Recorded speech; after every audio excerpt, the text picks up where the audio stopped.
Assalamu alaikum.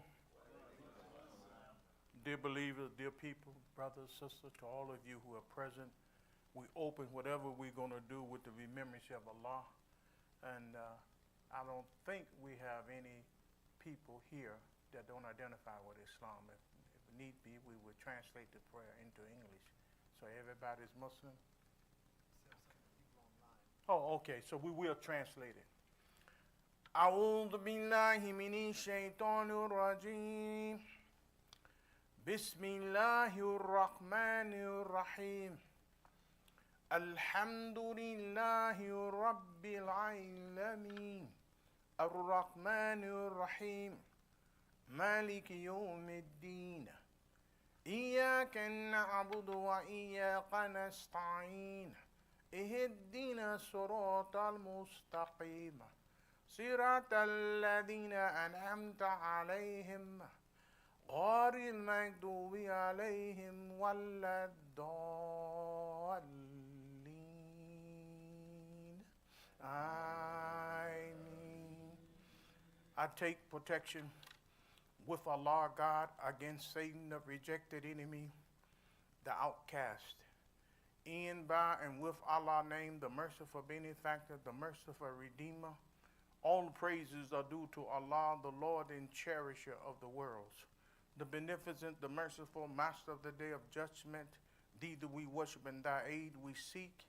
Show us the straight way, the way of those on whom thou hast bestowed thy grace, those whose portion is not wrath, and who go not astray.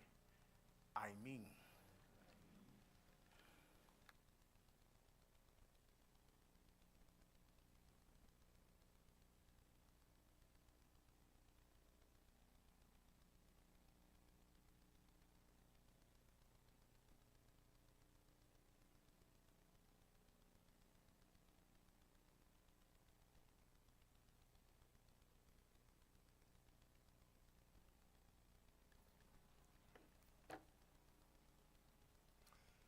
Assalamu alaikum. I'd like to thank everyone that came out today and everyone that's online. We'd like to welcome you today. And the topic of discussion that we will be going over will be the cause and effect of wealth disparity in an inflationary society. This is the part 2 of this discussion we had from our last meeting. We're also going to discuss the Federal Credit Union that's in development right now that will be a great resource that will benefit our community and will benefit WBA, Wealth Builders Alliance. So going into the future, we're looking at some of the positive things that will impact our community. And right now we need to look at how some of these things that are affecting our economy right now are impacting us in a tremendous way. And we're going to see how we can have a debate or a discussion about that going forward. I'd like to, first of all, go over our vision statement and our mission statement. For WBA, we envision an established cultural community progressively enriched and engaged in community wealth building through business, trade, and commerce, political and civic duties, scientific and technological enlightenment, estate planning, residual income streams, and dynamic sociological educational development. That is what our vision is. Our mission at WBA, Wealth Builders Alliance, is we're committed to live our vision and create a noble destiny to establish a balanced, holistic community life for the development and nourishment of the soul and the human being.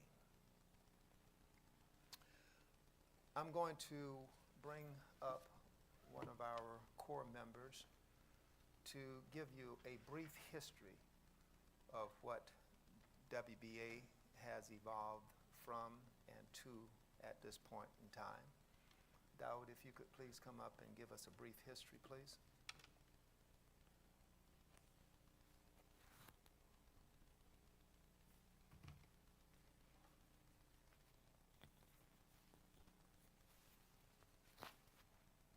Assalamu alaikum. Bismillahir Rahmanir Rahim. Ashhadu an la ilaha illallah wahdahu la sharika lah wa ashhadu anna Muhammadan abduhu wa rasulullah sallallahu alayhi wa sallam. I am honored to be here. The theme that we're going to be dealing with today is wealth disparity. In the unequal economic status that we are dealing with right now. Most of you know and remember our beloved brother, A.K. Sabir, Rahimullah. He is the one that originally conceived this idea for us to come together and work for the economic benefit of the entire community. He had it upon his heart and in his mind and in his spirit, for us to function as an ummah. Ummah, works together. There's a term called ummacity, which is the power of the ummah. There's a term called ummatism, which is the collective working together collectively as a community of Muslims. So he originally came up with the idea of American wealth builders. And upon his passing, it was seven of us, at least seven of us, 7 board members, we were at his bedside. And he asked us to carry on with that work. And we committed to do so. And as you know, he was a very energetic brother, self-made millionaire. He always was selling something, sharing something, full of dynamic energy and helping to inspire us to move forward and to organize as a community of believers. He knew that organization was, very important for us in order to make progress, because everything that Allah does is organized. So we need to understand how important it is for us to organize, to be functionally successful. So upon his passing, as I repeat, his family decided that they were going to dissolve American Wealth Builders. And since we had inherited his spirit, and the assignment that he gave to us, and we accepted it, we changed the name from American Wealth Builders to Wealth Builders of America. And we have since changed the name to Wealth Builders Alliance, to be more in accordance with, working with other groups and working together with not just a national but an international participation. So here we are today. We have inherited that responsibility, and we need everybody. It's not just for the 7 of us who have been carrying this load on our backs, out of our pockets. We really need the entire community to participate and to help, and we have a lot of different roles and responsibilities that we have identified that we need to do in terms of the scope of this mission. This is a broad mission. It's not just local, it's global. But we think locally and we function and act globally. So we need everybody to participate. We need everybody to become a member of Wealth Builders Alliance. So with no further ado, we're going to move right into our next speaker, Brother Hakeem Webb, who's going to be addressing, the Federal Credit Union that our beloved sister Brenda Ali has been driving us, along the line with that concept for quite some time now. Before we bring on our main speaker, Suleiman Muhammad, who's going to be, what did I say? Ibrahim Sultan Muhammad. I'm sorry, my apologies. Ibrahim Sultan Muhammad, who's going to be addressing the wealth building and disparity. So, with no further ado, we ask Brother Hakeem to step forward.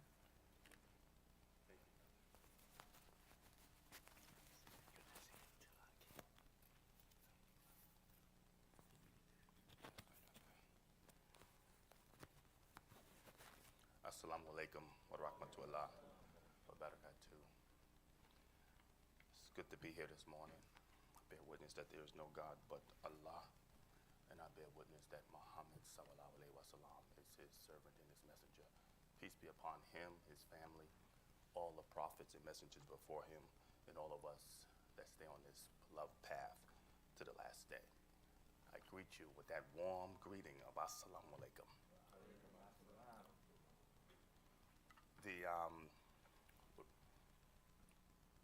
Okay, great.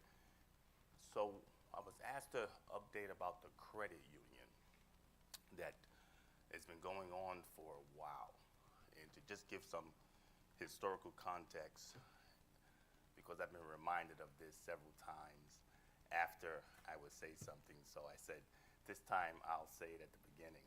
So, in much respect to many who have attempted to establish the credit union, it's my understanding from the last time, about a month or so ago, that this attempt has gone on for over 20 years.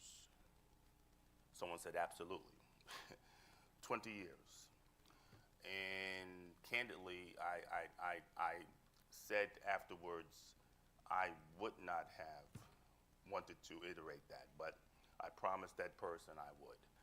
20 years. And then Sister Brenda heard me speak about 5 years ago at Wealth Builders, and then heard me speak again at Pullman Yards, I believe it was. And she reached me and she shared about the credit union, which they had been working on for, maybe 5 or 7 years prior to, if memory serves me correct. And she had not known that I had made a quiet promise that I would not do these kinds of things again, because it almost bankrupted me some days ago. I'm one of the first Black Americans to ever put a office on Wall Street as an owner, independent wealth management office on Wall Street. I still am an owner on Wall Street, and I had helped many organizations in faith to establish these types of things. I used to be the investment advisor with some colleagues of mine to the UN Credit Union. I also managed money for a credit union in New England, Connecticut, and advised several others throughout the nation. And she asked me, and I told her, I gave her my word and said I would. 2 years into it, we did in 2 years, let me reiterate that, we did in 2 years what I was reminded had taken 20 years. Alhamdulillah. And we're on the last stage of completing this by the will and permission of Allah subhanahu wa ta'ala. And the last phase may have a little longer time period than the first 3 stages. So when they pursued the first, so many people were involved, and then some people ill, sick, COVID, many different things came about, and it lay dormant. And when I looked at it, I reviewed it, and had the opportunity to see where the challenges were. And so when you pursue setting up a credit union, think of it like going to the Department of Motor Vehicles, or going to get your Social Security card, or going to get your Social Security check. When you go, or put your light bill on, when you go to these particular government institutions, you have a criteria that they give you. You got to have some identification. You got to have 2 pieces of this, 2 pieces of that. You got to be a resident. And once you produce those items, you say, okay, great. Have to pass the driver's test, pass it.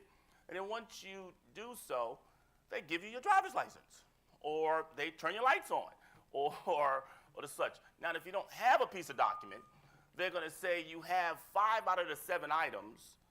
Return with these 2 items, and then you will have what you're trying to receive. If you return with 6 items, they're going to say go back and bring the last remaining item. If you take 3 years, you still got to come back with that last remaining item. And if you take too long, they may change the rules again on you.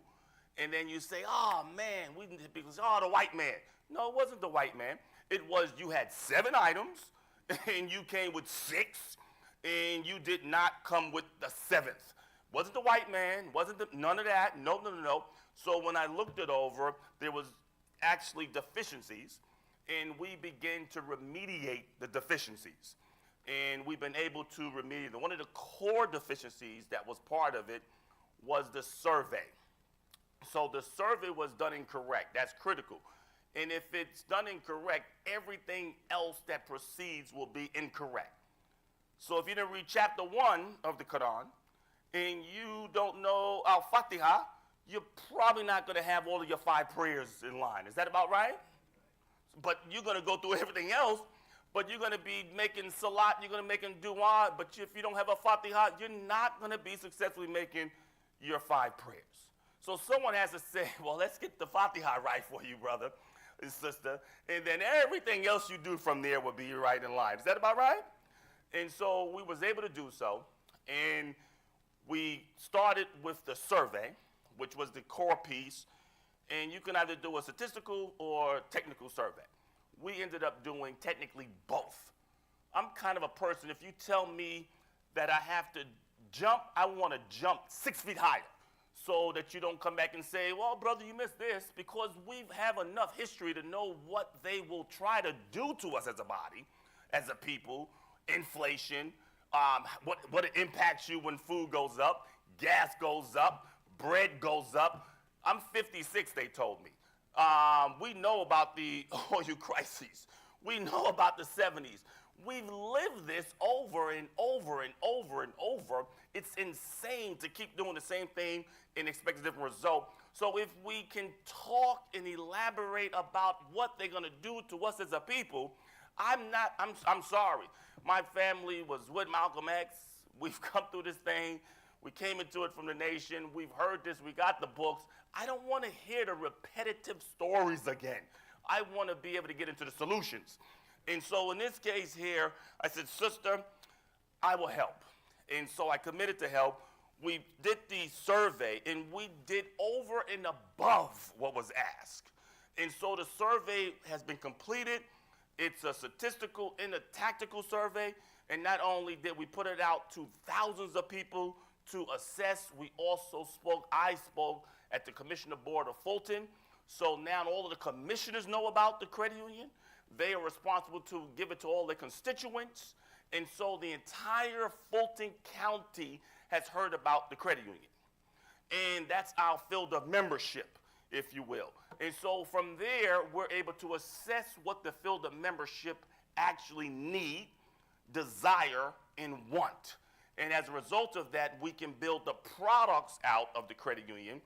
And then when we submit to the NCUA, which is the crediting body of the credit union, so anyone belongs to a credit union here? Give me some of the names of the credit union you belong to. Navy Federal. We got, what else? Georgia Own. What else? Air Force Federal. Delta Federal. That's at least, 5 or 6 we heard, right? And you have money in those particular credit unions. Well, they went through the same process somewhere back in the days to get approved. And the approving body is the NCUA. So your Delta, your Georgia Owned, your Navy, your Air Force, those credit unions have gone through the same process that we've gone through. and they got approved by NCUA, who we, inshallah, are looking to be approved by soon. Once we get approved, you can say, do I want to stay with Navy Federal Credit Union? Do I want to stay with Delta? Do I want to stay with Georgia Owns? Well, Brother Hakeem, why should I leave Delta? Well, Delta is a secular credit union. Navy Federal's for military, still secular. Air Force, secular. They do not line up with Sharia, last time I checked. If you need to get a car loan, you got to pay interest over there. If you want to get a house loan, you got to pay interest over there. If you have your money in the savings account, you're going to get some dividends over there. If you have in a checking account, you may get a little something over there. You are also what they known as a member. The members own the credit union. So, what about this credit union, Brother Hakeem? This credit union is a faith-based credit union addressing the three Abrahamic faiths and other faiths that want to line up with Sharia. And that's not a dirty word, although people try to make it sound dirty here in America. It's actually a great system. It actually goes over and above capitalism. It has everything that you have in capitalism, but it actually excels capitalism, and it puts everyone at a place where we all benefit. And so you won't have riba, interest. You won't have usury as well. So when you are in that account and you have your savings or your checkings there, you are an owner just like Delta. And when you look to get a house or a home, you're not going to have to worry about a 30-year mortgage at 6.5% or 7% yield, or a car at 24%, or a credit card at 24%. You actually, we're going to be hopefully getting rid of, once they approve it, usury, indoor interest. Well, Hakeem, you're not going to have interest on your CDs. Delta's going to give me 4.5%. I'm going over to Delta. You're going to be at war with Allah subhanahu wa ta'ala in his messenger. You've heard that before, right? You've heard that before?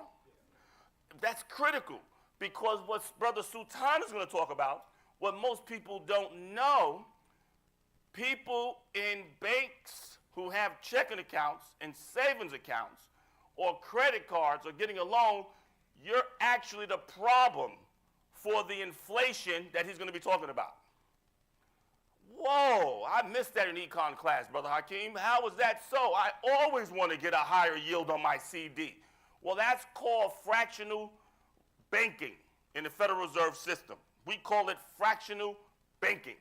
And so it's usufruct. It's a way where you say, if you pursue a bank that has the highest yield, well, I don't want to lose my money in this credit union. I want to lose my money in the bank, Hakeem. They have FDIC at JP Morgan. The NCUA has guarantees there. And I want to get a high yield. Most people don't know, when you search for those higher yields at a bank, that's a sign to us who run money and is in the finance game. We know that bank has a liquidity problem. That's why they're offering you a higher yield, because they have a liquidity problem. And they entice you with a higher yield. That higher yield helps you out because you're borrowing, but if you don't pay it back, you default. The other person who doesn't borrow, they have a purchasing power problem. And you multiply that out by millions, coupled with additional things, that's what drives inflation up. And that is a massive problem. And there's no way to pay it back. So what do? You keep the wheels rolling. So what we want to be able to do is have a credit union that lines up with our beliefs and systems, and by doing it, Sharia, a Jewish person can be involved, a Christian person can be involved, a Muslim can be involved, an atheist can be involved, because last I checked, they don't want to pay 30% on a mortgage either. 24% on a car loan either. They're tired of inflation also. So we, as Muslims, have the answer. We have the answer, and we're very close to completing it. And so we got a commitment from the Green Bank of $250,000 to be able to put it into the credit union. That allows us to move forward to the final stages, of which we are in now. And we will begin to continue to have our meetings around the state and the country to share more and to also begin to communicate that we're on this last phase, which is the financial planning piece. Everything else has been pretty much done. And then once we do that, you can go into projections. You can't project how you're going to operate. You have to have some actuals, and then you can project, which we've done that, but we got to get a facility. And the last thing I'll say, there's two things that we strategically are looking to do so we can keep the costs down. We want to be able to have the credit union housed in the masjids around the country. Why is that critical? Well, I've done this for others on banks and so forth when we rolled it out. That's critical because on Juma, we're all coming to Juma, right? You've passed something to go to the ATM at some point to probably pull money out, either the Friday before, the morning, on the way there.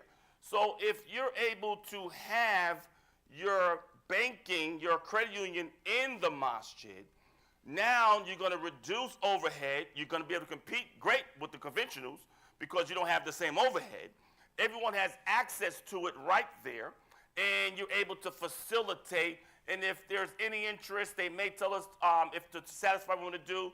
And as Muslims, we can always donate that interest to the masjid. They need a lot of donations last time I checked. So you'll be able to donate that. And then we're also working with Muhammad schools to put the credit union in the schools so that the students know how to deal with banking out the gate based on how we want to teach them. I learned that going to school in New York in Co-op City, which was predominantly Jewish, and I learned it from 5th grade. And that's how I got into banking and finance early and learned about it that early. And so we don't have a financial literacy problem, we have a consumption problem. And so we want to be able to remediate that. And this is one way to do so and have our money in our institution doing what we know is proper from the messenger of Allah subhanahu wa ta'ala, from the Quran, from the Injil, from the Torah, and we'll be able to facilitate that and get things accurate, more accurate here in this dunya. So we can get right for the akhirah. And that's where we are on the credit union. Any questions?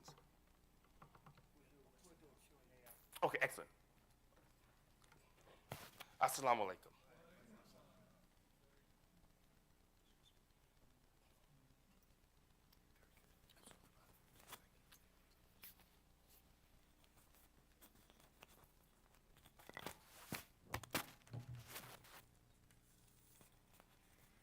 Thank you, Hakeem. We appreciate that update. As he said before, sometimes you need to have access to people with knowledge that can assist in getting things done in an efficient manner. And I know Sister Brenda Ali has been working with this credit union for quite some time, and she's needed some assistance. We all need assistance in order to do an effective job. And now, alhamdulillah, Allah sent someone to assist us in that area. You know, a credit union, just like a bank, is something we all need. We need some place to house our monies. Right now, our monies are being banked with people that don't really care about us. You know, our needs that are within our communities are tremendous.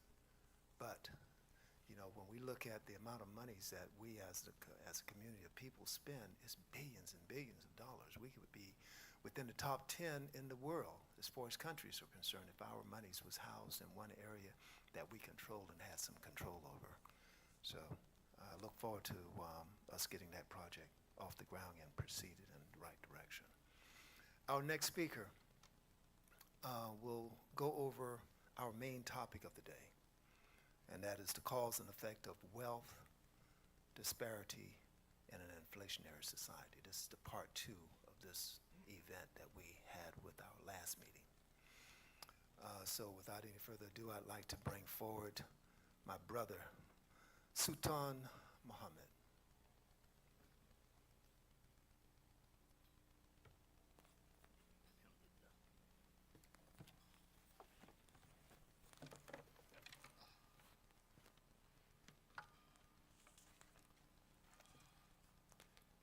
Melvin, you might could hear me without the mic. I'm a loud talker, but it's for our audience by Zoom and YouTube.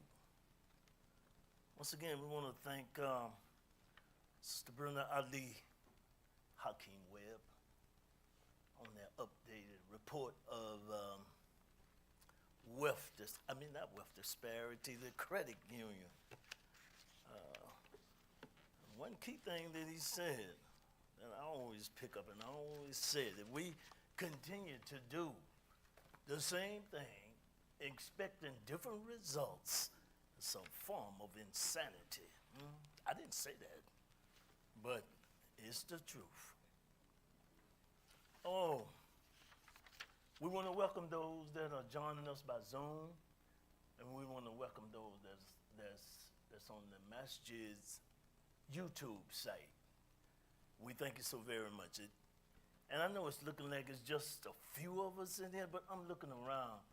We have about over 1,000 years of collective knowledge, wisdom, and understanding to make a significant change, inshallah. Oh, it's so good to see y'all. I mean, I was telling the brother I'm coming in hot. Just to tell you a little bit about myself, I'm a musician. The iconic band, the SOS band. I've done it for years. I'm a disabled vet of the Vietnam era. I said, brother, you don't look that old. My mother told me I was born May 2nd, 1950. Alhamdulillah Rabbil Alameen.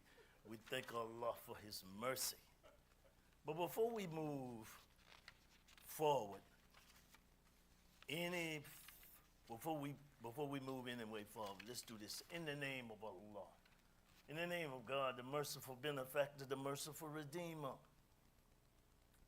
Inna alhamdulillah. Indeed, all praise is due to Allah, that he gives us another day to get it right, to do something for self. And see, brother, I'm old school. But saying that I'm old school, I'm new in my thinking. The time and what must be done, we was taught that in the Nation of Islam. And it is time to do something for ourselves. Collectively pool our resources to make a change in this society. And with the help of Allah, that can be accomplished. We don't have to be rocket scientists to think that over. One point I want to bring out before I get into my topic is that we want to establish, inshallah,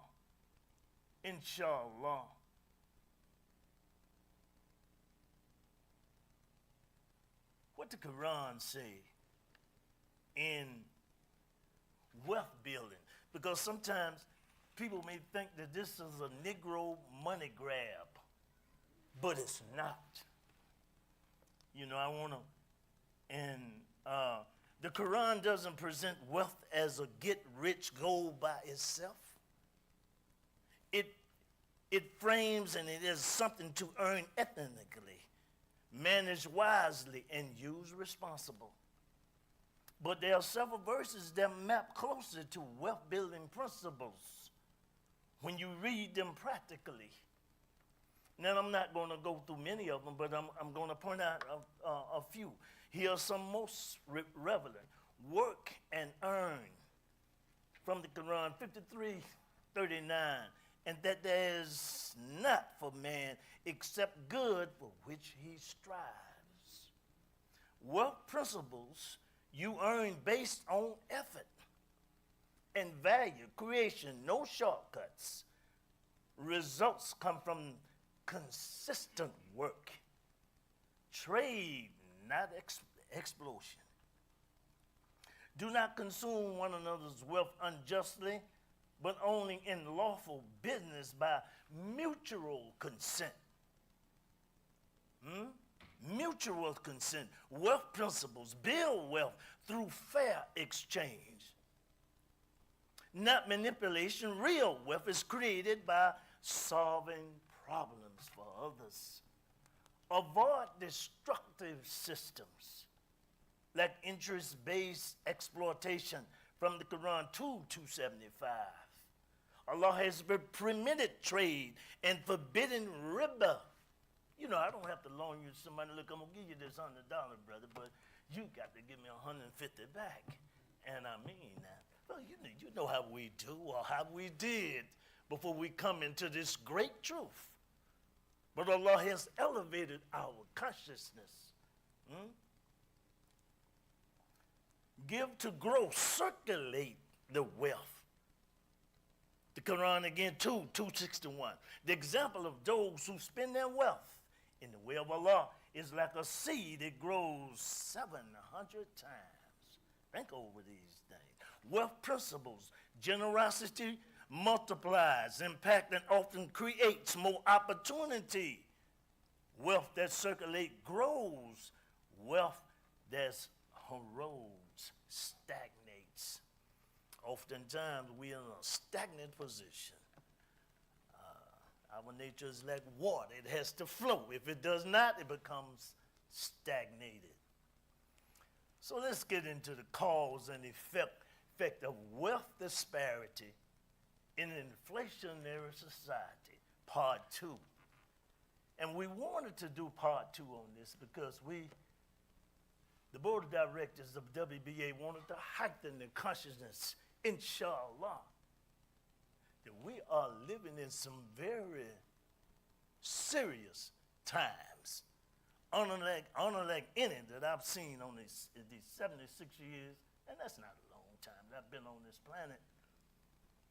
When wealth disparity and inflation collides, they creates a destructive feedback loop. Wealth disparity isn't just a byproduct of the cost of living, it is actually accelerated by it. And I'm going to explain this, hopefully, with clarity as we go along. Wealth inflation forces lower income households down due to eroding purchasing power. It frequently pushes wealth assets owners up. The rich get richer and the poor gets poor. Now that's evil. We have to call it like it is. And if I had to be the one, I'm not being political, but I'm going to call it like it is. As a Muslim, if we see evil, call it out so that it may change, inshallah. The cause, how wealth disparity and inflation fuel each other. The relationship starts with how money moves through an economy and who owns what type of financial security. Financial literacy is needed every step of the way, especially amongst African American people. Black people sometimes don't use that language, but I'm talking about us. Really? Because at the end of the day, who cares about us? If we don't do something for ourselves and explain it in a way that a baby knows what we are talking about, who is going to do it for us? We've gotten to the point we don't want to use the language as it relates to us. Somebody tell me where did that come from? God helps those who help themselves. Let's speak on assets ownership versus cash dependency. The wealthy hold the vast majority of their net worth. Assets of real estate, stocks, business equity. When inflation strikes, the value of these assets typically rises alongside alongside consumer prices. Conversely, lower and middle income households hold a much higher percentage of their wealth in cash and fixed bank accounts. Let me say that again. Fixed bank accounts, which have no protection against the rise in costs of living. Getting back to the credit union. And why it is so important. Realizing these facts, we understand that a community of people are left at a structural disadvantage when inflation acts on a already unequal society. The economic and social fallout spreads across multiple sectors in our community. An unequal society. Why is there an unequal society? Let me go straight to the point. White supremacy as the base of inequality. Let's deal with that. The mega movement, make America great again. Make America great again when has it not been great for a select group of people? Make America great again. Miss me with that. Oh, excuse me. The African American population in the U.S. is about 49 million. If we took $1 a day, 49 million, 14% of the population of this country. The estimated total annual income is about $1.8 trillion. Let me say that again. $1.8 trillion. So why do we see ourselves in, I would say, a structural damage economic community? That means if Black Americans were measured as an economic group, their spending and earning power, would rank among larger economies in the world. 1.8 trillion is larger than the GDP of many countries. GDP means domestic products. It is the total value of all goods, services produced during a specific period, usually a year. But we're not producers of anything, not even toilet tissue. So something needs to happen to our consciousness, you and I.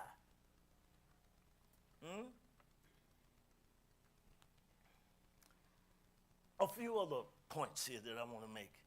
The black haircare industry alone has been estimated over 2.5 billion yearly, and even higher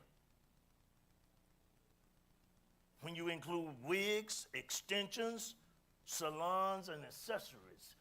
Brother, you're in the wrong business. Get you some wigs. In the African American community, we measure as an economy group, our spending power would rank again amongst larger economies in the world. But our brother Yusuf Ali made a statement that really I thought about in our last meeting. He said, brother, we brothers and sisters, we living in a great time. And I'm listening at him. And I know this is a great time. And alhamdulillah, Rabbil Alameen. What does he mean? It started me thinking, this is a serious time. It's great, but it's with difficulty comes ease. We understand that. But we are people that has to be constantly reminded. If we think about it, Islam has taken main stage today. It is no longer Trump. The Islam is being talked about on a daily basis. And it's been that way for a while. So I say maybe, inshallah, my brother was thinking this. Huh? Because what does Allah say? That he would make the Islam overcome all of the religions, although the polytheists, the disbelievers, may be adverse. Now this is what Allah say. So Islam is the most talked about way of life right now, every day. It's not Trump, so forth and so on, the evil president of this United States. Did I say that? Yes, I said it. Sultan Muhammad said it. He's evil. But this is somebody that has mastered the mass media. Good, the bad, and the ugly. He don't care just as long as he's in the media. But the talk now is Islam. Alhamdulillah Rabbil Alameen. What position does that put us in, brother? We're in the best position that I could see. Is servicing a global community like never before. A lot of these facts I'm getting from Pew Research charts.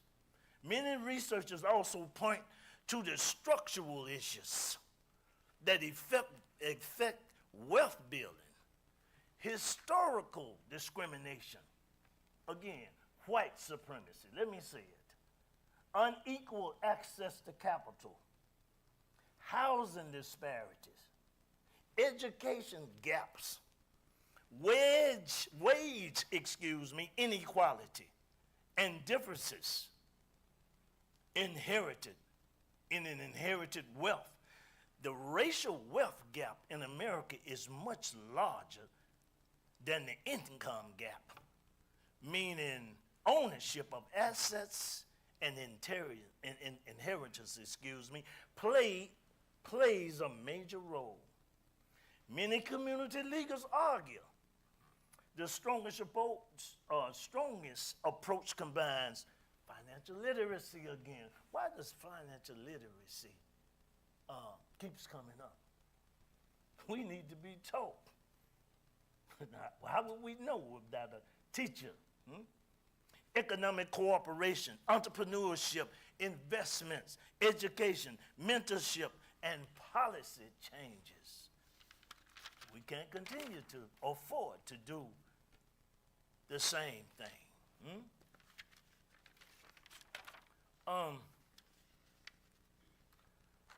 Let's get into this war. The outbreak of the war in Iran, which escalated rapidly with joint strikes and subsequent disruption of the Strait of Hormuz. I'm just going to be honest, I never heard the Strait of Hormuz or didn't know what it is, didn't know what it was. I'm being truthful before the start of this war. So you see my point about the Islam. It caused my answer, let me see what this is and see how important it is for goods and service to reach you and I.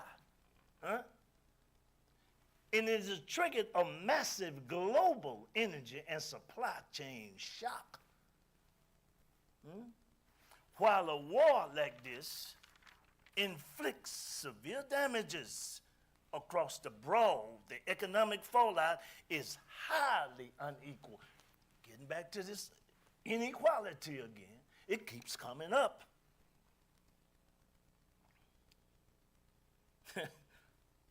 Alhamdulillah. Indeed, alhamdulillah, that Islam has taken first place in the mass media. And I wanna keep pointing on that is because sometimes we see things and Allah sees good and then He'll extract the good out of it. With difficulty comes ease. It points one thing to our unity, that we unite ourselves to change our condition. Inshallah. And another thing that we see clearly is the lack of unity since this war has started. The open enemy has them fighting one another. Doesn't even resembles the ummah of Allah subhanahu wa ta'ala. Let's bring it home.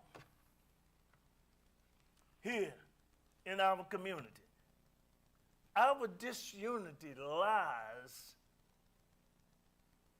at the root of the problem we have amongst each other. What is the solution?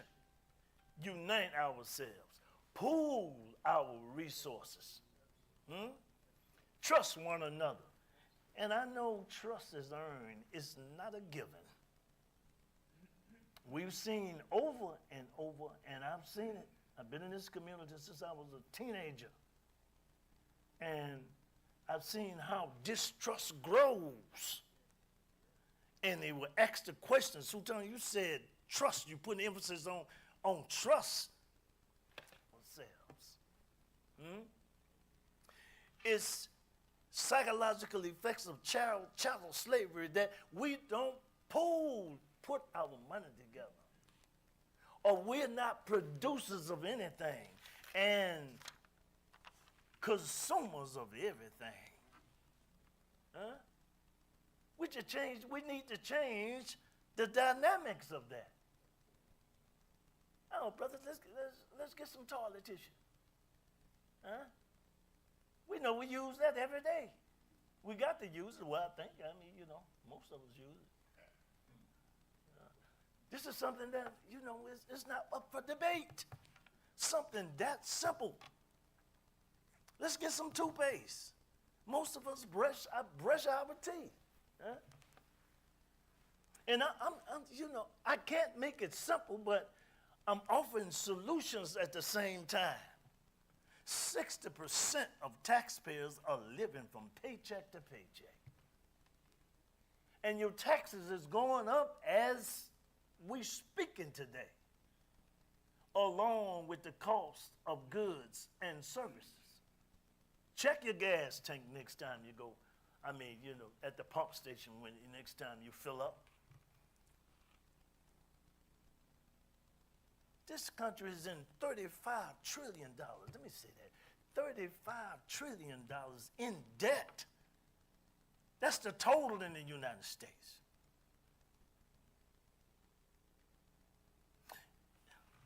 And going back to this war, do we know that 80% of Democrats is not in favor of this war? And 41% of Republicans share the same view on this war.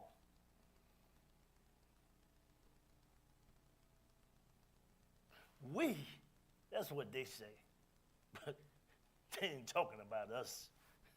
They say we cannot continue to provide a blank check to Israel. Again, they ain't talking about us. They barely wrote us in the Constitution of the United States. They had to amend it, the 14th Amendment.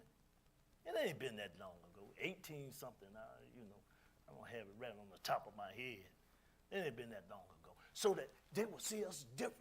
So when they say we, they are not talking about us. Let me say that again. They are not referring to the African American community in the hells of North America. And why I say hell? Because we're catching hell, brother. But we are able to survive with the help of Allah. Takbir. Takbir. Allah is the greatest.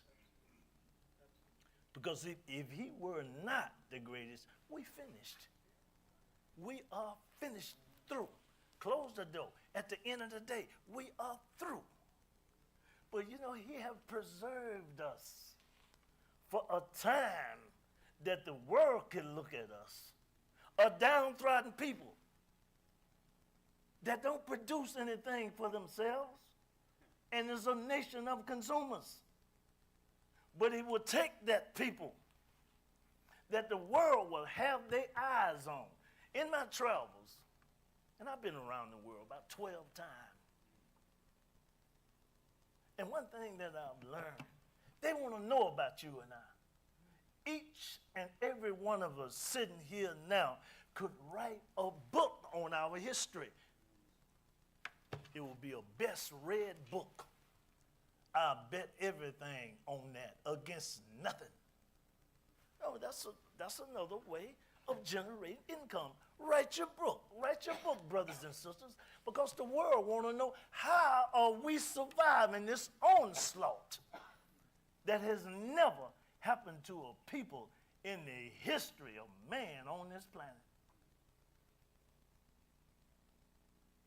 We didn't come here on our own. We was captured. And some people don't want to hear that. My children with that, why you still talking about that? So that you may know.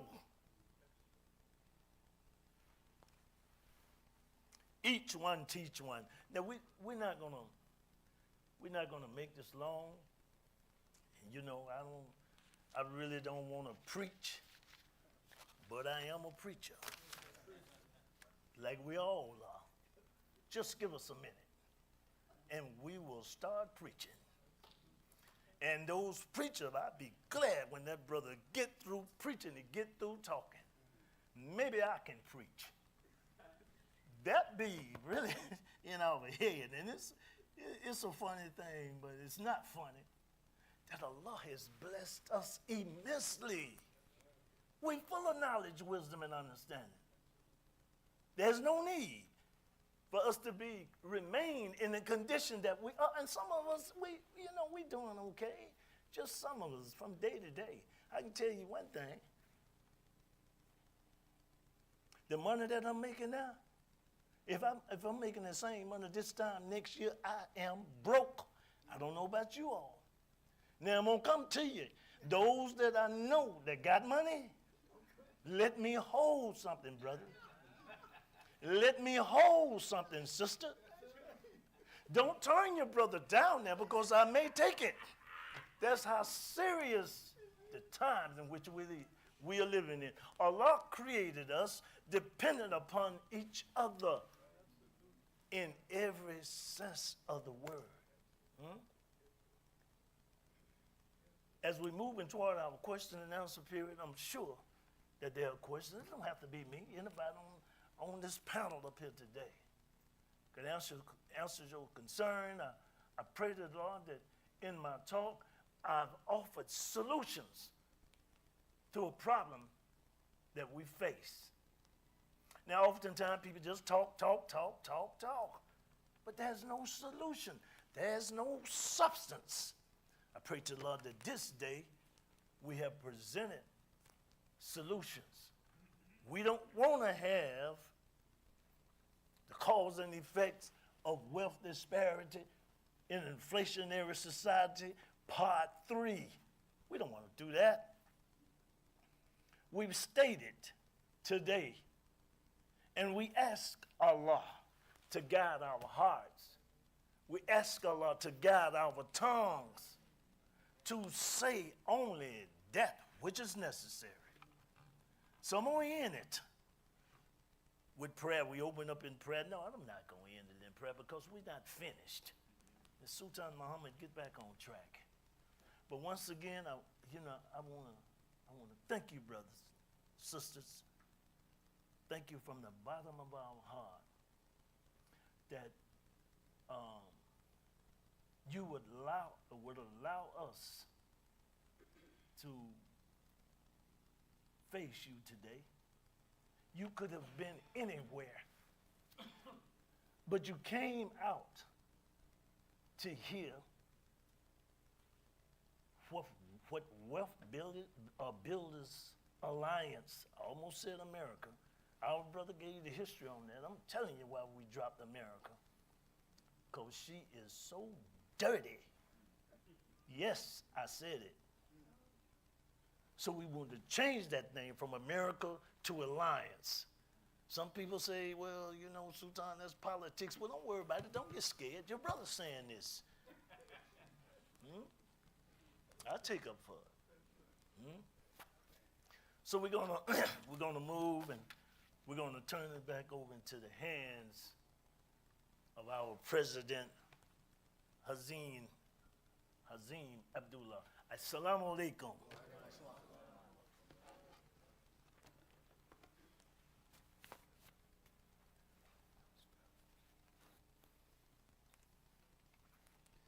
Assalamu alaikum. I want to thank my brother Sultan Muhammad, my Umrah brother also. You know, he and I have had the opportunity of going to Allah's house in Saudi Arabia and the prophet city of Medina. And we've traveled, where? Istanbul, Turkey too, Sultan? Yes, sir. Yeah, alhamdulillah. So Allah has blessed us to, you know, you talk about friendship, and it says you don't know who's your friend until you've traveled with them, you've eaten with them, you've lived with them, and had this opportunity to share the great benefits that Allah subhanahu wa ta'ala has provided to each and every one of us. So I consider this brother as a dear friend and comrade.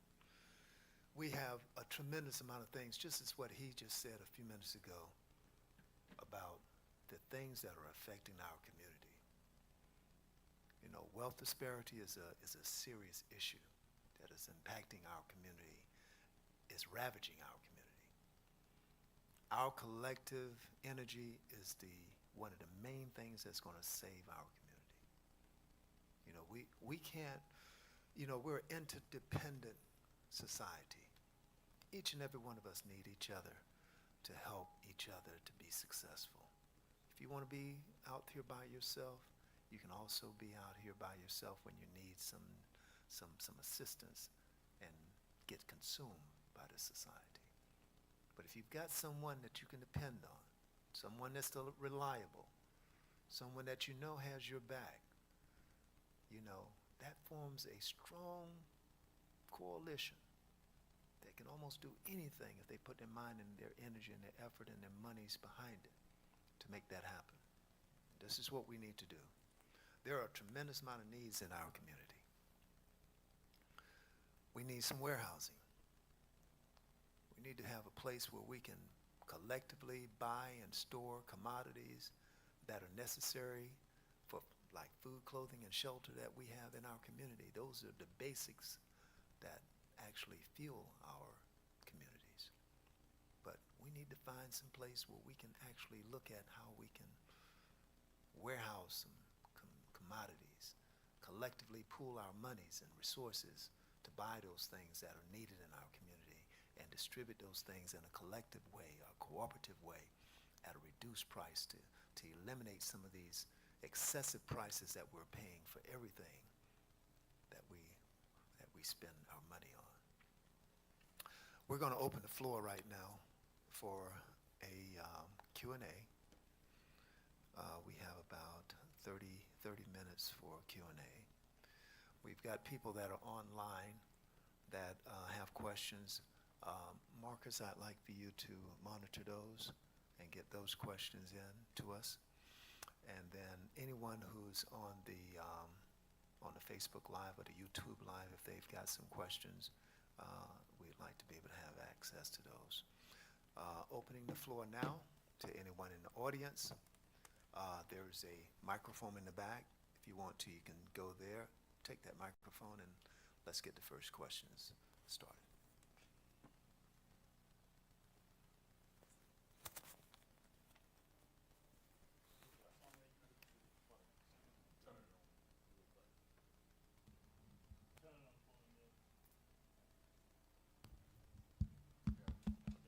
Okay. Assalamu alaikum, everyone. Wa alaikum assalam. When I came in, our brother was speaking about the credit union. So I wanted just some more information in terms of implementation. Is there a target area that's in place to commence the credit union? Because it is so essential that we have a place where we can actually borrow money and raise capital and things of that nature.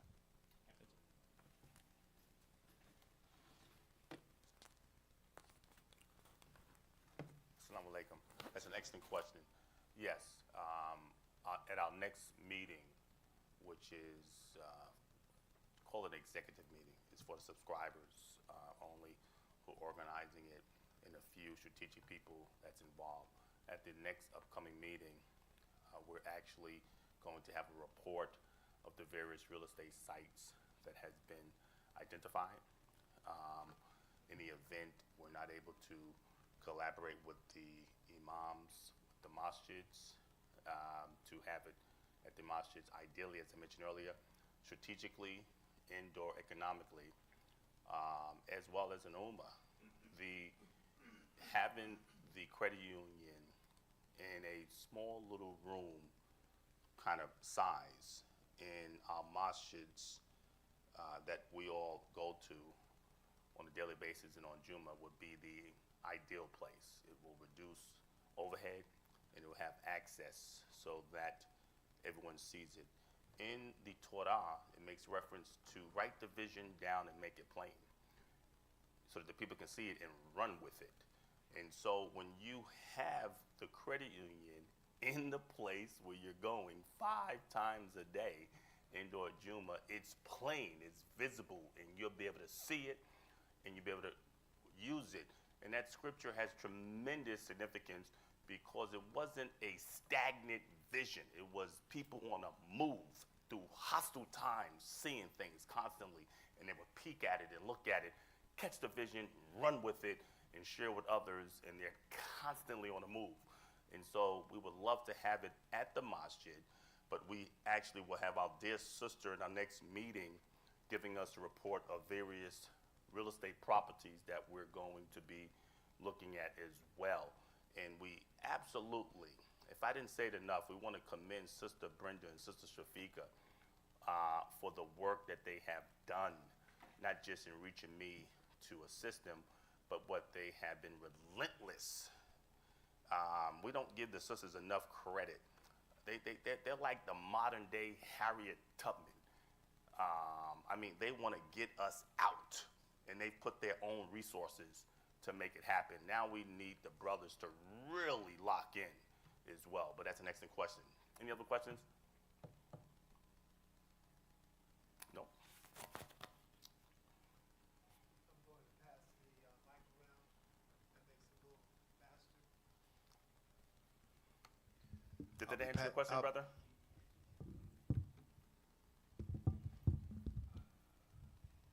Did that answer your question? Did it answer your question? Vaguely, but I just wanted to know What are people going to be able to borrow from the credit union in terms of, for different things, for mortgages on a house, or for what's the plan for what people are going to be able to do with the credit union? Excellent. That's a two-part question, because your first question was logistic on where. Yes. This is what will we be able to do in the where. So it's a two-part question. So the first part was answered. The second part is, what am I going to be able to do in this credit union that I do currently? Ideally, all credit unions, when they get approved, that's why the statistical survey is critical. You have to identify if there's a need in your field of membership. We've identified that there's a need. It also bears to say that there will be no more credit unions that's going to be established according to NCUA. We have been grandfathered in right in the nick of time when they stopped deciding to allow more credit unions to be allowed. So we made it right between that time. Allah Akbar for that. And so with that credit union, with that said, you want to compete against every other institution.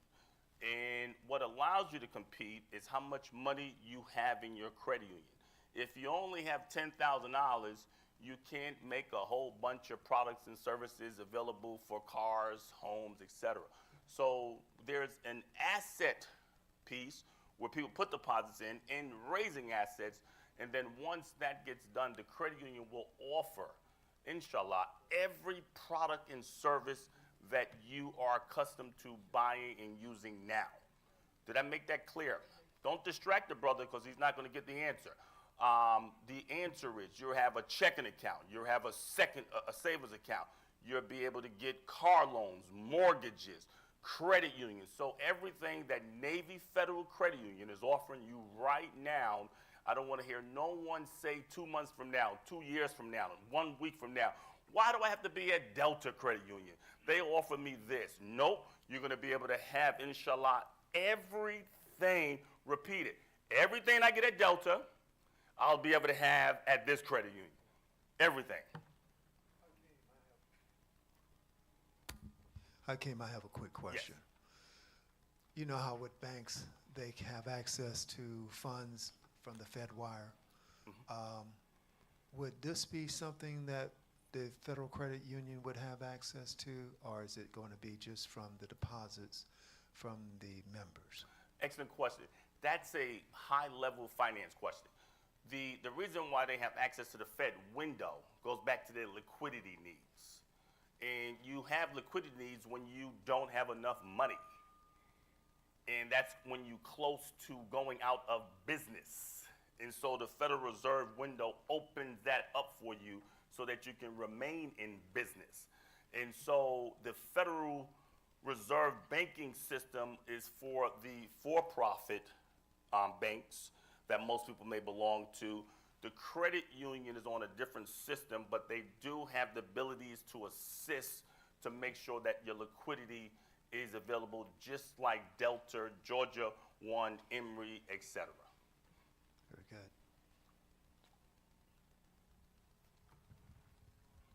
Assalamu alaikum. Walaikum assalam. May Allah prevent us from ever having to go to the window. You don't want to go to the window. That's just another way of borrowing. That's all it is. Brother Hakeem, I just Yes, sir. wanted to ask you, will the members be able to pay their bills online? Excellent question. And the types of things that would be allowed is going to be a rollout process. You have to roll it out, but once approved, we're looking to be approved. Let me repeat it again. Can I pay my bills at Delta Credit Union? If you who's at Delta Credit Union? Someone raise their hand. Can you pay your bills at Delta Credit Union? Okay. Can you do it at Navy Federal? Yes. Can you do it at the U.S. Air Force? You're going to be able to do it at our credit union. Assalamu alaikum. Walaikum assalam. Have we come up with a name? Yes, Sister Brenda, tell us the name, please. The name is the World Community Federal Credit Union. And please allow me to elucidate. The world. It is based on the tafsir in Imam W.D. Muhammad Rahim Alayhi. The world. Why federal? Because as we establish our area of work, and if you work, the criterion for membership is if you live in Fulton County, work in Fulton County, worship in Fulton County, conduct business in Fulton That's County, right. or is a relative of a qualifying member that qualify you. For example, I worship here at Masjid al-Mu'minun. This is Fulton County, but I live in Douglasville, so my worship qualify me. Then I can bring in my daughter in Philadelphia because I qualify her. That's correct. And federal, because as we establish ourselves here in Fulton County, we have people contacting us from North Carolina, Florida, Philadelphia, all over the country. They want to open up a branch there. So we chose to be federal so we can go county to county and state to state, thanks to the hard work of a great team that Allah sent us. So that's critical. The World Community Federal Credit Union. The World Community Federal Credit Union. The world. TWCFU. So now she said something else that bears repeating. How do you join Navy Federal? Who's part of Navy Federal? How do you get to join that? Say it again? Being a vet. And then once you're a vet, there's commercials all over. Watch any sports, they're going to show this all day long. They got Gronk doing those commercials from the New England Patriots to drive that message home. So if the world television is just telling somebody's vision, that's all what it means. And so they're going to tell that vision all day long on how to become a member of Navy Federal Credit Union. And so you're a vet, so anyone in your family can become a member, right? And do they put a barrier like you got to have $5,000? What do you have to have? Thank you, sir. So what's going to happen what's the name of the credit union, sir? Tap in. What's the name of the credit union? Oh, the World Community Federal Credit Union. Great. What is it going to take to become a member? $5. Between $5 and $50 to become a member. And if you work within Fulton County, worship within Fulton County at any house of worship underneath the Abrahamic faiths, if you go to school here, if you have a cousin, if Pookie and them live here, you'll be able to say, Pookie, Aunt Mary, can you help me become a member of the credit union? She said, come on, child, come on down there and go down there with me. And you'll be able to go down there and become a member. Well, what if you live in Dallas, Texas? You're going to be able to go online and become a member. You just need Big Mama to say, guess what? I belong here. Let's go ahead and get you involved too. And come on over here Sunday, get some cornbread. And then when you get the cornbread, we're going to go down there on Monday, and we're going to get you a credit union. All right? That's what we're going to do, right? So, so you got to talk to our folk like that. That's like you got to make it plain for our folk. And so you'll be able to do that with the credit union. And then so then you can have the great exodus. You know, in the Torah they had an exodus, right? And they left, and Musa alayhi salam parted the Red Sea, right? And the interesting thing about it, when Pharaoh chased them, most people they never asked this question. I asked the question when I was younger, learned it from them. Why in the world would he chase them?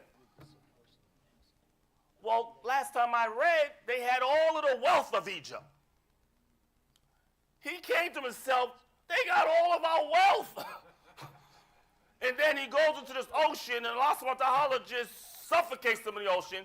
And last time I checked, if you have everybody borrow wealth and you die in the Red Sea, you owe nobody nothing, right? So they came out of Egypt with all that money. There was none feeble amongst them, and they owed nobody because they dead.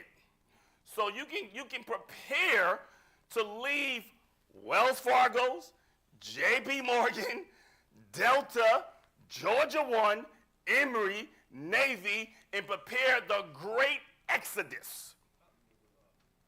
From them, we can redeem the money, put it over in the world. What's the name of the credit union, brother? I forgot. What's the name of the credit union? Oh, the World Community Federal. You'll be able to put it in the World Community Federal Credit Union and be able to get all the money out of that system, bring it into this system, and then we'll be able to do what we need to do. And lastly, we got to really get it out of head and drive it home.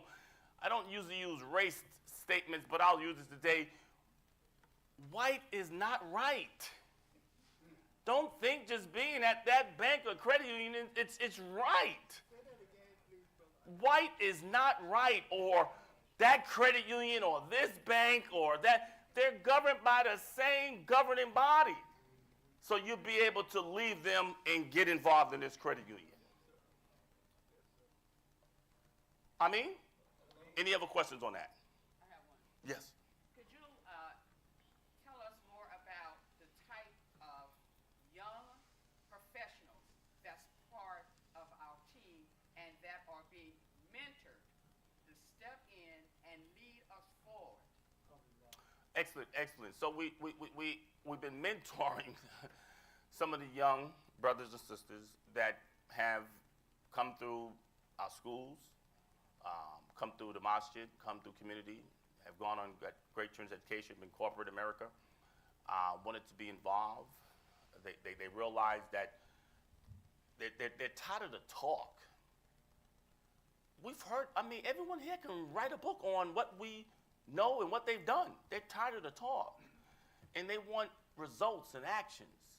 And they begin to bring their gifts and talents and got involved. Sisters are here, tremendous technology. She's probably, I work with a lot of CEOs and a lot of IT and a lot of CIOs. She's absolutely one of the premier tech persons in the country at every level of technology, every level. She was helping another credit union some years ago, and I believe she helped them to bring in over $200-something million. And they gave her a meager $25,000, I think it was, as a bonus. So she saw that disparity. And thankfully, she heard the vision. She saw what Sister Brenda and them was doing, Sister Fika.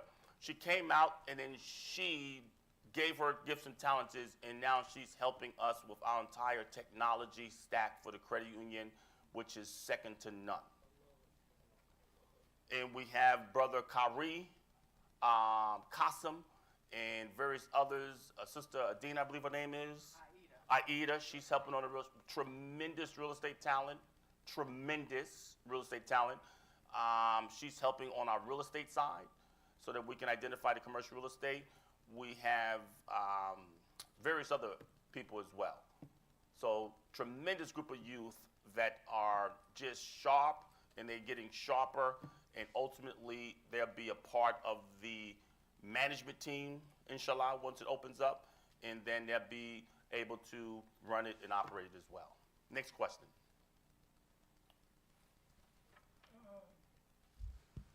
When I take my money out the standard credit union that is in and bring it over to the basket, if that's your ideal location, and I deposit it, where is that money gonna be stored? That's the next question. First of all, can you repeat what he just said? Because I didn't. They need you to repeat it, brother. Okay, where would my deposit be restored when I take it into the World Credit Union? Excellent question. And I'm going to keep answering these questions comparatively. Where's it stored now at Emory Credit Union? Where's it stored now? At Delta? I believe they have vaults. Some vaults they use, but it's in a depository institution for them. And NCUA governs that for all banks, just like the regular Wells Fargo's or JP Morgan. They don't really keep the money on site anymore, as you will. It's in-stored and it's at a repository for a bank. So identically, when you get approved and you say, I want to go to Delta or Emory, normally you go to Emory if you work there, or you go to Delta if you work at Delta, or if you're a vet, you go to the vet. And you know that they all are governed with that nice little sign you see in the corner, NCUA, correct? And then you know that that's a regulated credit union with the right regulations. You're going to see that, inshallah, for us as well. Excellent question. I think that's it for me on the questions. Any others before I part?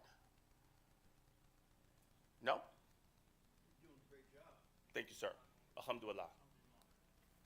Thank you, Hakeem. All right, I'm going to bring Sultan up. Sultan, if you could come up, please.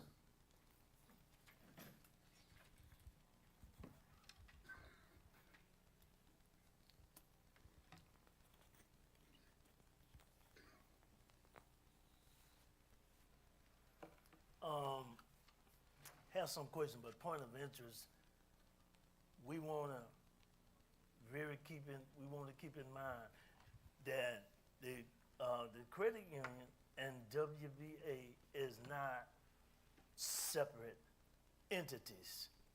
They are members of Wealth Builders Alliance. That's very important. Why is it important?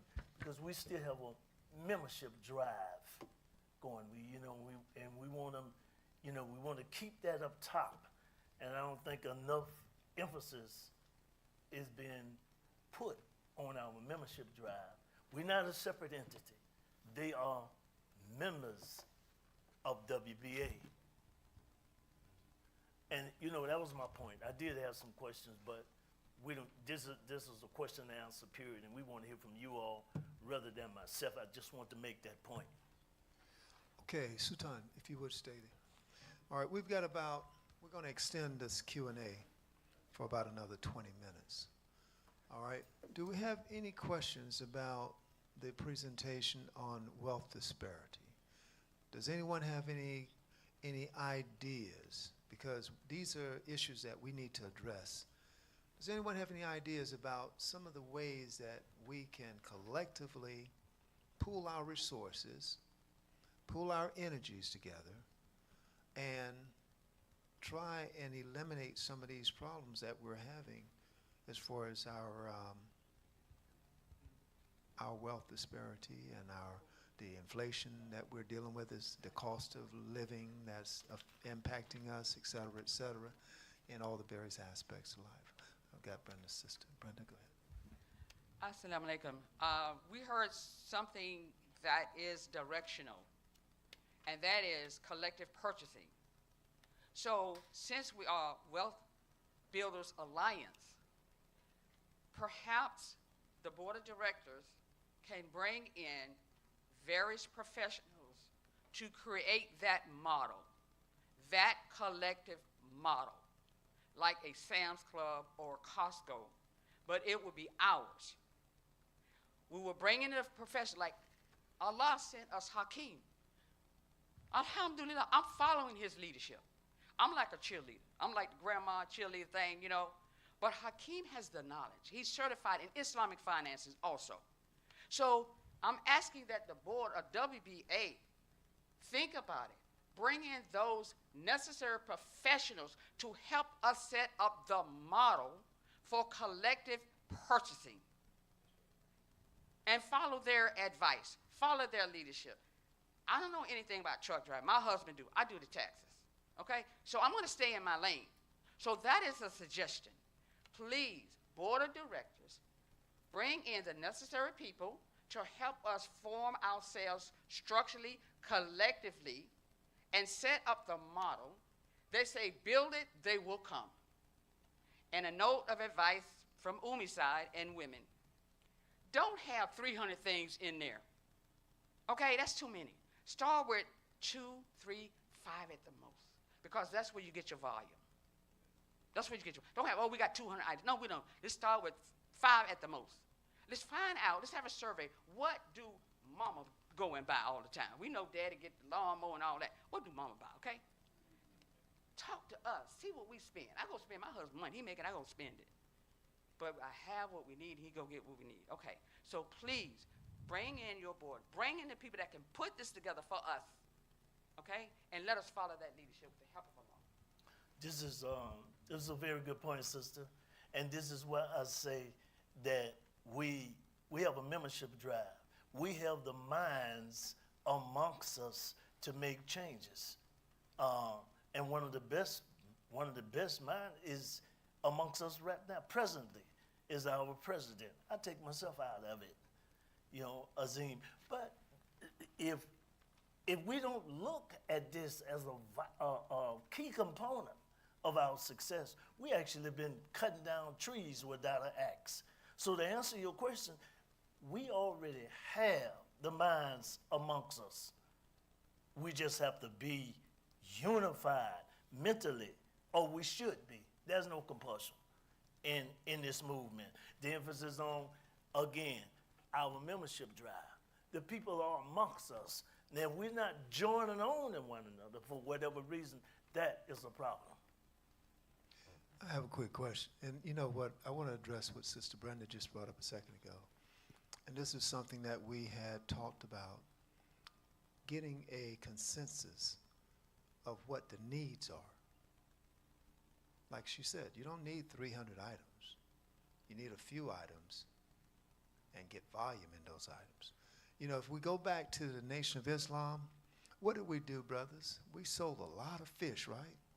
We went to Peru and we got their whole industrial output of whiting H&G fish. And what were we noted as being? We had the market. In LA, in New York, in Houston, all these port cities, we were bringing in more whiting H&G than anyone else that was importing that fish. But that was just one item that we used to basically mobilize our community and actually turn into an industry that we controlled. We set the price of the market for that price. Anyone in LA said, hey, if you want to buy Whiting H&G, you got to go to the Muslims. They set the price. They bring in the most.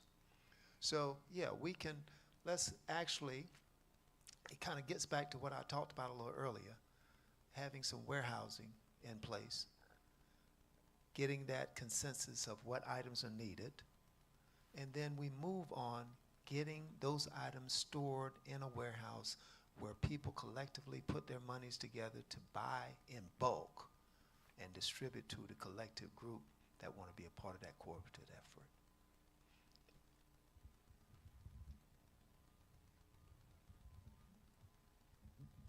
Assalamu alaikum.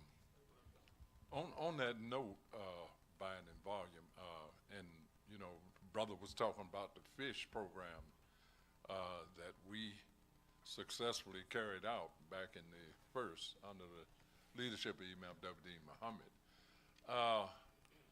The brother who brokered that deal, to my understanding, was Brother Nader Ali.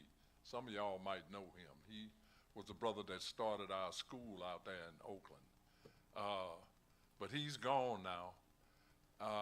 But I just wanted to make note of it, that I know this brother that used to work with him out in Oakland. I'm gonna call him tonight and see if it's a possibility if we could get that stoked up again. Cause we see, we know what that is. We can get that going, like that, you know what I mean? If the brother can give us some inroads, So let's look at that. And another thing that I wanted to bring up is, on the subject of cause and effect of wealth disparity in a inflationary society. We don't know what we're facing, what's coming our way as a result of this situation, this conflict over there in Iran. So just looking at what happened down in Cuba, they don't have no lights and stuff, you know what I mean? China snuck them in some solar panels, to kind of trying to help them out, you know what I mean? But the same thing that they're going through down there, if that clown in D.C. keep his antics going, you know what I mean, with this war over there, if it's going to last any longer than 2-3 months, you know what I mean, we may have a problem too, just like they do down in Cuba. So I'm saying that to say that we need to be talking about what we need to do as a community, you know what I mean, to prepare for this, you know what I mean, because we don't know what's coming, I just wanted to bring that up, you know what I mean. Bismillah. Brothers and sisters, Sultan just brought it up. Wali mentioned it. I'm going to re-emphasize it. This is a membership organization. We have a membership drive going on right now. Everybody in here should be a member of Wealth Builders Alliance. We need your input. We need your thoughts. We need your ideas. We need your spirit. We can't handle this load, by ourselves. And that was not the original idea. Our idea was to organize it for the benefit of this community. And that's what we're trying to do. And that's what we need you guys to get involved, to help make this thing successful. I like to challenge everybody to look at the single cell. Just Google single cell and look how that cell is constructed. Because we are following the deen of Allah. Allah calls it Deen el-Fitra. Deen el-Fitra, the way of life upon which the principles that sustain the entire creation are built upon. So if we want to understand how to be successful, we have to look at the Fitra, which is the basis of this deen. So that's why I call your attention to the single cell. The single cell, is round. It has a nucleus in it. So we're the nucleus in this single cell. And How you look at the single cell is the way everything else is constructed. So look at the single cell. You know, we're the nucleus. We have to provide the intelligence, you know, the life force to keep the whole body alive, to keep that cell alive. And that's what we need the community to do, to get involved, help us with this mission. It's not just a local. We start local, but it's a global thing, national and international. You know, we want to be a model here in Atlanta for the community of the association with Imam Rafiuddin Muhammad and beyond, because we know that we need it. I just wanted to make that point to everybody. I hope you all become members. Right now, we have a lifetime membership for $100. $100 for a lifetime membership for the first 1,000 members. After that, you know, the prices are going to be going up. So take advantage of that, you know, get involved, be active, help us to, you know, on this mission, because we were born for this mission, inshallah. Another thing too, there are people who are a member of WBA who have other projects that actually feed into what we're talking about right now. Brother Wajid, he's a contractor. He's a Louisville man, Kentucky man.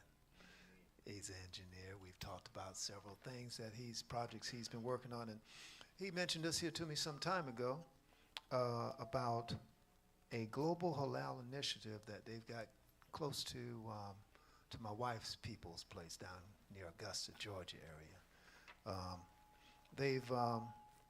They are trying to, matter of fact, after this meeting today, there's a group of brothers that are going to go down there and take a look at this land. I think it's about 50 acres of land, and they're looking to purchase this land.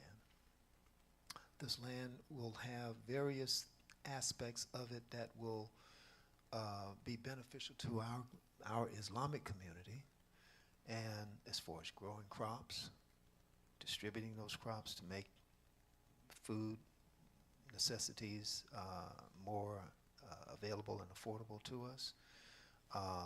There is cultural activities that can be handled there. There's housing on the property. There's social activity areas on the property, and there's a tremendous amount of opportunity that's here in this particular project. And anyone who wants to talk to Brother Wajid after the meeting is over and discuss what their plans are today going forward, please do it. They have this presentation which they've been passing around. You make sure you pay attention to it and talk to our brother right here. Wajid, raise your hand, please, so everybody know who you are. Getting back to the topic of today, and we have about 15 more minutes and we're going to wrap it up. Sultan mentioned all kinds of areas that are impacting our community. Sister Brenda mentioned the idea that we have so much talent in our community that we're underutilizing. You know, we've got a lot of brilliant people, young, old, middle-aged people that are in our community that have talent, that have knowledge, that have experience, that can mentor, that can actually provide the substance that we need to make anything happen. But we've got to bring all those together. That's what this coalition is about. We need each and every one of you for that purpose. I think, Sultan, you mentioned something about how much is it that we actually spend on a annualized basis just within our community? 1.8 trillion. Okay. African American. It's gross, and these points are made to redirect our consciousness, inshallah, to what we have amongst us. If only we unite ourselves, and oftentimes we are disunited for various reasons. There's no big eyes and little U's in this land. We taught that. And you know, collectively, we are a strong people. We have the answer amongst us, really. So, you know, is there any concerns that you all have about the impact of this economy on your whatever it is that you're doing, your business, your personal lives? You know, I have a logistics company. Sister Brenda and her husband, they're in the logistics business. How much is diesel fuel now, Brenda? Oh my God, diesel is almost $6, way over $6, and I mean we're losing no less than $400 a week, and multiply that times more than $63. In many cases, more. The freight it has dropped because many of the companies are downsizing, firing people, so people are not doing discretionary spending. It is what we need. So when you hear, oh, the consumer is resilient, yeah, in your mind, that's in your mind, that's in your billionaire mind. No, Umi, when we go shop, we're looking at what's on sale. That's a quality. This is what we're doing. We're trying to stretch what we have. We're meal planning for the whole month. This is what we're doing, okay? By the grace of Allah. But yes, as an owner of a 18-wheeler, we are losing money Now every week. you can go on 285 and any beltway around any major city in this country, because we ship all over the United States, okay? And just let there be one accident on that 285. See how many trucks are backed up.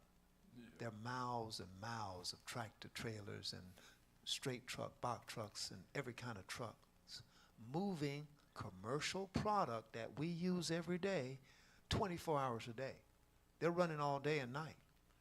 You go to California, Brenda, gas is $8 a gallon out there for diesel. We used to pay $2 and something a gallon in Texas for diesel. Diesel is $6 a gallon in Texas now. What did the President of the United States say? We got plenty of fuel. Then where is it? Okay? You know everything that you buy is trucked in. All these grocery stores, all these clothing stores, they have to have it trucked in. It can't be flown in by airplane. It can't be brought in by a train. It can't be brought in by a ship. It has to be taken off each one of those methods of transportation, put on a truck, and trucked into the inner cities. And what does that impact us? If you got to pay $8 a gallon or $6 a gallon, you're going to be paying that extra money on the food and clothing that you buy in your stores. That's right. They pass it on. You understand? And this is what we're talking about right now. This is what our main theme was all about. President Trump, you think he goes to the grocery store to buy eggs? You think he goes to the grocery store to buy milk? He don't even know. He don't have any idea. He even said it on TV the other day. He don't care about us. He doesn't care about us. We're going to have to care about each and every one of us. We have a particular need of things that impact each and every one of us. And if we don't do something about it now, next month, next year, we're going to be in a bad situation. But we can do something about it now if we come together collectively. You know, if we had 1,000 members right now, we decided we wanted to buy one product, we can make that one product $1 million product. You understand? If we decided to take 1,000 members right now and decided we wanted to support one business, that business would blow up overnight. This is how we build. You know, you have an economic engine behind you when you got people behind you. You have what they call a block, a representative block that you represent, and that block of business will move the way you say move. We say, hey man, we got to make a move, we got to buy. And they say, okay, how many do you need to buy? We need you to buy one of these every week. For 12 months, I just need you to buy one of these every week. And you know what? We'll have millions of dollars in our banking accounts. And where do we do it? We take it to our credit union that we own and control. We deposit our money there. We get the benefit of being a member of our own credit union, and then what you want to get a loan, you got a better chance of getting a loan from someone that you actually have a little bit of influence with than someone that don't even know you at all. Okay? So we got 5 minutes. Any other questions out there? Yes, I'm a member of the Wealth Builders group, and I'm also the CEO of the Global Halal Initiative, this program. And so we're looking, pardon me? Yes. Yes, so we're looking to partnership with the Global Halal Initiative, and I don't know how to do that. I don't even know how to contact any of you. We've been wanting to do this for a long time, to partnership with you in this effort. In Islam, or the word for partnership is musharaka. So this is the process through which Islamic communities and common people build their wealth and their resources. So they partnership with other groups, and this is how the groups get stronger. So my question is, how could we do that immediately? We're also talking to Brother Hakeem, for the political side, and we want a partnership with him and his group. Okay, so this is really dynamic, and I love everything I'm hearing. Alhamdulillah. So how do we actually make these connections? Well, brother, first of all, thank you for your membership. And exactly what you're talking about is a part of our vision and mission. And we present it over and over. As in my talk, you probably heard me say, we are people that needs to be constantly reminded. Because we move around a lot of times, we don't know one another. And a lot of times we won't take the time to get one another. Constructive criticism, we want it. We want to bring it in. But we want you to be a member of WBA. Everything that we've done today, by Allah, it comes out of the collective minds of the board of directors of WBA. It wasn't by chance. And that's the only reason I said that. I didn't want to lose sight of what we are about. Our unity, collective. And that everything that we're doing in all of the people, the presenters that we're, they are members. And if I have to say it 1,000 times, I will, of WBA. This is the Imam Wafdi Muhammad Rahimahullah. And the brother, I think it's Hakeem Ali, who has runs an organization of American Coalition for Good Government. WBA is a part of this government. You have different sectors in a society, in government, to serve the people. And that's all we are. We're just not, at presently. But I think with the help of Allah, we will. With people like yourself and others. I didn't know that you was a member. Now I know.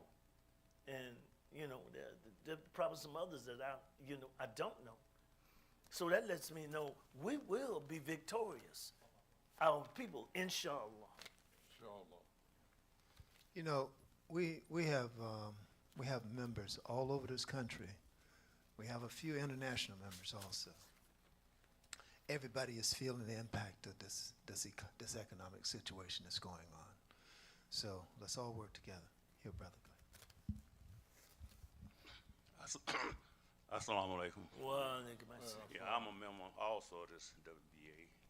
Matter of fact, I joined when it first came out, and when they started getting the fruits and stuff started selling that, I remember Bill told me, he said, well, if you don't want to sell the fruits and vegetables, just give us $100, we can get it. So I paid another $100 into it. but I still picked up fruits and stuff. And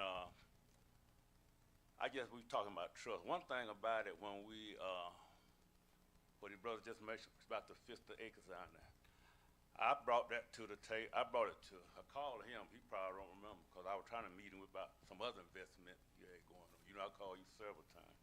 And I told you about that property down there in Milton, Georgia, 50 acres. I talked to Abu Bakr about it. Seemed like they didn't get it. You know, they said, yeah, I said, he want probably about $1 million. I said, 50 acres, got a warehouse, it got a event hall on it, got everything on a health club for men and women, and a swimming pool, a couple of lakes, and the river right there by. I said, I drove over the whole, I lived down there. I used to go there during the summer and just hang out in the park. It was a big park. And somewhere, I don't know that I tell what he, but he came to me, asked me about it, and I got the number and gave it to him to call the guy. I met the guy that owned it and everything. So my son, he was in real estate. We went down there and drove over the place. So, but I did mention that too, but y'all didn't show too much interest in it when I told you about it. I said, it's about you said it was $1 million, a lot of money, something like that. And so, but I had brought all this stuff to you, so, and I was telling people about it, so, but YD seemed to pick up on it. He got interested in it, he went on. I don't know that I tell him, but I know he asked me about it. But he thought, yeah, so I gave him the number. Let me say this. You did, and you and I were supposed to go down there some time ago, but I kind of got a little busy doing some things, and But I was trying to invest with you on something. See, y'all had a different investment. I didn't ever get in. I said, I guess you didn't want the money. So I tried to call you. I want to meet you when I come out of town. how was it? I think I'd be boxed. Well, it ain't for everybody. So I don't know what was going on. I couldn't invest with you. Turn over y'all was doing. I know what names, man. But he would tell me to call. I said, I already called the brother 2 or 3 times. Okay, this is the good thing. Eventually, it gets right back around, and it comes back with someone else that may say, well, you know what, that does sound like a good idea. And evidently, those two brothers must have heard what you were saying, and alhamdulillah. That's the good thing is we all are part of WBA. All right, go ahead, Akeem. Because I'm a lifetime member. And Thank you, brother. And our efforts, as when he informed me about this, I seen that this would be a situation where we can, when the board gets ready to address us again, we can say, no, we're not looking to pool our money to make a big purchase. We're looking to pool our money to sell what we have produced. Yes. Because this land, intentions is to if we can get, we're trying to get $50,000 to close out a loan that we've acquired for the place. Yes, sir. And if we can get that 50, we got about 10 now. We need to get some more. We're trying to get 100 brothers to say we'll give $500 towards the purchasing the place. Yes, to sir. obtain the $50,000. Now, when we get that, and our problem is time is running out. This is the time of year when everybody's looking to purchase something, and the guy's getting a bunch of bites. But John knows the guy. It's a tragic story. I guess I should tell it because well, there's some personal stuff, and I'm not going to tell it. Okay. All right. So what we're trying to do is take some brothers down. It's some of them here that said they want to go down. We're going to go down and look at it today. Yes, sir. And then we bring it back. But the intention, inshallah, we'll be making 7 acres of watermelon, 7 acres of green. We'll be bringing this to the market this year. Then we also have 2 springs on there that the African American, it used to be African American State Park. Yes, sir. It's on YouTube. It's called Lincoln State Park, and they tell you about it. Yes, But sir. this brother and his mother bought it, and then now we're going to take it and develop it. Inshallah. And- You mean that whole spread used to be a park? Yes, right. Wow. Right. They had white sand beaches, but when the integration came, they did away with that one. Right. They had a scheme to take it over, but these people beat them out of it. So Yes. now they want to see somebody like us get it and make it into something. And this is what as soon as we get the money and step on the plate, we can start making money. Inshallah, brother. We're going to thank you once again for your membership and your initiative to do what is done. The acquisition of land is a very important aspect of what we're about. We can grow our own food. We can do we do livestock. It's enough land that I'm hearing we can start affordable housing.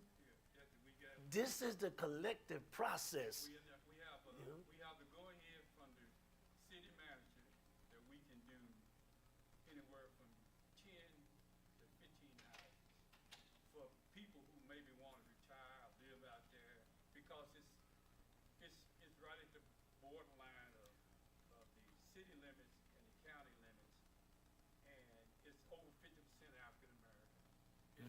They all around the property. What we will do, and I speak for the board of directors, because it's one of the first times that I'm hearing about it. If it's $50,000, we will get that. All right. So, hold on one second. All right. We got 2 minutes left. Abu wants to say something, and then we're going to close out with a prayer. But anyone who wants to go down and take a look at this property today, the brothers will be leaving right after the meeting, and we'll make sure somebody from WBA goes down. Okay, inshallah. Assalamu alaikum. John, I thank you for the spanking that you gave me, but I think you kind of get me mixed up with the overall response you got from the group, because see, you went and had your knee done, so you've been off for a while. Tell him, Wajid, I've been asking you about that for eons. You know what I mean? I jumped on it as soon as you told me about it. You don't remember that? Yeah.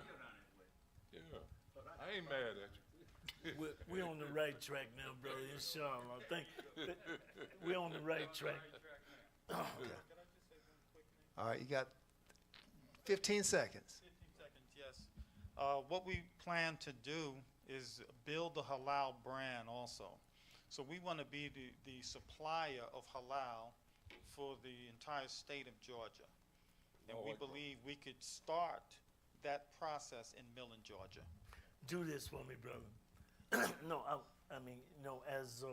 As brothers, we are a part of Wealth Builders Alliance, Coalition for Good Government. Yes. When and where will we start collectively unite ourselves in all that we set out to do? Not some things.